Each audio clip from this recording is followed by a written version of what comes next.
नमस्कार. आज आलो आहे मी पाटील सर यांच्या शेतामध्ये, अंजनगाव सुरजी. या शेतामध्ये आम्ही या तूर पिकासाठी सरांना बॅक्टोरिज किट RPS 76 हे ड्रिंचिंगसाठी दिलं होतं.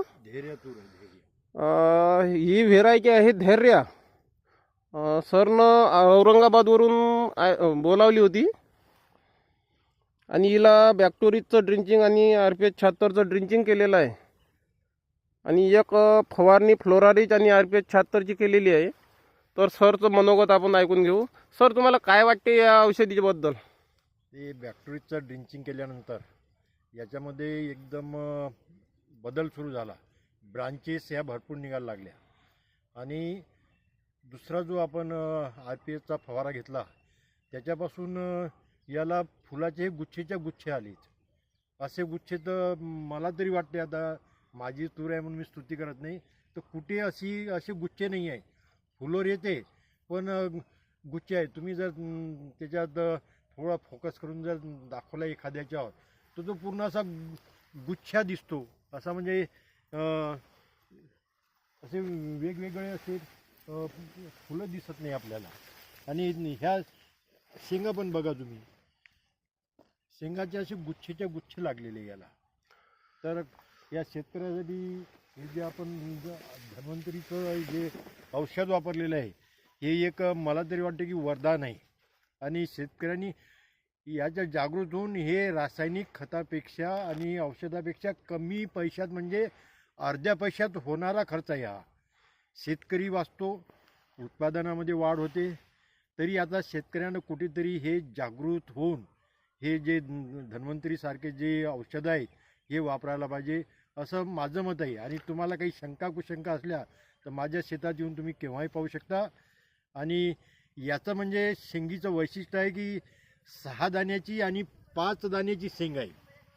ह्या ज्या शेंगा आहेत ह्या 5-5, 6-6 दाण्याच्या शेंगा आहेत. सांगितलं तर हे खरं वाटत नाही, पण ही वस्तू तिथे आहे. आता याला 5 दाणे आहेत. हो, हे बघा, हे इथं 5 आहे. 5-5 दाण्याच्या शेंगा आहेत. 5-6 हे पण बघा, याला पण 5 दाणे आहेत. म्हणजे ही व्हेरायटी मी मराठवाड्यातून आणली होती.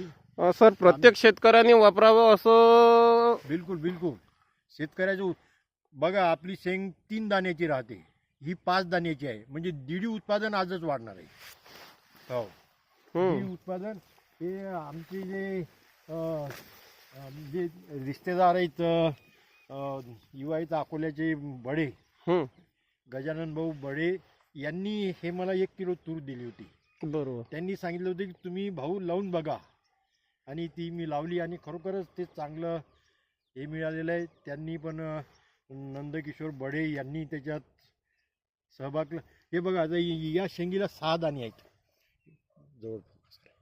1, 2, 3, 4, 5, 6, म्हणजे 6-6 दाणे एका शेंगीला आहे. आणि बाकी जर तुम्ही पाहिली आपली तूर तर 3 दाणे, 4 दाणे जास्तीत जास्त. याच्यात जास्तीत जास्त 6 दाणे आणि कमीत कमी 5 दाणे आहे. तरी मी शेतकरी बांधवांना विनंती होतो की जागृत व्हा, या रासायनिक खतापासून वाचा. आणि हे जे जैविक खत आहे याचा बरोबर आहे, त्या रासायनिक खत अर्ध्या पैशामध्ये होते. हो सर, प्रत्येक शेतकऱ्यांनी जर हे ऑर्गॅनिक वर फोकस केला तर त्यांची खूप चांगली शेती होईल असं सरांचं म्हणणं आहे. मला तरी असं वाटतं की हे कर्जबाजारी आणि आत्महत्येचा प्रसंगच येणार नाही. फक्त कुठेतरी आता जागृत होणं आवश्यक आहे. हे जे आपल्या डोक्यावर भूत बसलेलं आहे रासायनिक खताचं या कीटकनाशकाचं, तर हे भूत झुगारून देऊन आता आपल्या या जैविक शेतीवर, सेंद्रिय खताकडे वळणं हे अत्यंत आवश्यक आहे. मी आजच्या प्रसंगी एवढंच सांगतो. आणि यामध्ये प्रशांत माकोडे हे यांचं याच्यामध्ये बरंचसं योगदान आहे. ते स्वतः भेटायला येतात. म्हणजे याच्या अगोदर ते 3 वेळा आले. 3 वेळा येऊन मला त्यांनी ते औषध दिलं. आणि फवारणीच्या वेळेस आणि फवारणी झाल्यानंतर ते पाहायला येतात. आज मी त्यांना बोलावलेलं नव्हतं, ते स्वतः आलेत. तर असा एक कर्तव्यदक्ष, शेतकऱ्याचं हित जपणारा प्रशांत माकोडे, याला सुद्धा आपण प्रशांत माकोने आहेत. तर बस एवढंच आवाहन करतो की थोडं जागृत व्हा आणि या कर्जाच्या जंजाळातून मुक्त व्हा, एवढीच मी तुम्हाला सर्वांना विनंती करतो. ठीक आहे मित्रांनो, मी प्रशांत माकोने धन्वंतरी डिस्ट्रीब्युटर म्हणून कार्य करत आहे. या सरांना मी या तुरीसाठी जो आपला हा RPHचा आणि बॅक्टोरीजचा जो ड्रिंचिंग दिलं होतं, तर त्यामुळे यांची तूर खूप जमलेली आहे. तरी सर खूप समाधानी आहेत. धन्यवाद.